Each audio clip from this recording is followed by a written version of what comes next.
A day-long battle that erupted between civilians and the militaries of both Tajikistan and Kyrgyzstan on their respective border has left at least several dozen dead and over 100 wounded. The clash is the worst that has occurred between the two countries since their forming after the dissolution of the Soviet Union, and marks a further escalation in growing tensions between the two Central Asian countries. The issues between the two nations date back to their formation.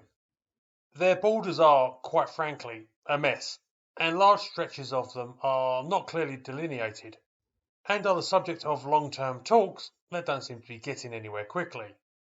As a result, both countries have different ideas about which areas they have claim to. On April 28th, a group of Tajik civilians were seen fitting surveillance cameras on a border water intake station which controls the outflow to important irrigation canals in both Kyrgyzstan and Tajikistan. This station is one whose control is contested, and the Tajiks were confronted by local Kyrgyz. Tensions have been growing for years on the border, which is heavily mixed ethnically, and fights have broken out regularly. Unfortunately, this time it really took off.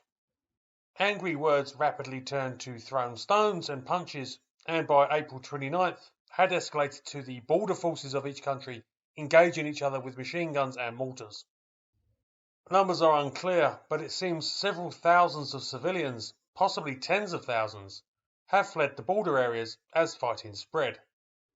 Much of the violence seems to have been instigated by armed civilians who used the opportunity to burn the houses and properties of their ethnically different neighbours. The militaries of both countries began to weigh in, with at least one occasion being recorded of a Kyrgyz BMP-2 IFV engaging a Tajik border post with its 30mm cannon. Tajik forces were also recorded moving up to the border and contested regions, including large numbers of infantry and tanks. A ceasefire was organised by the governments of both countries, but continued fighting between border units are still being reported as of the afternoon local time of April 30th.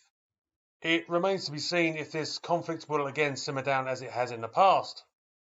But with issues just appearing to get worse and worse as hatreds between the two groups continue to fester, I fear we may soon see a full-scale war break out in the near future, if, indeed, it hasn't already.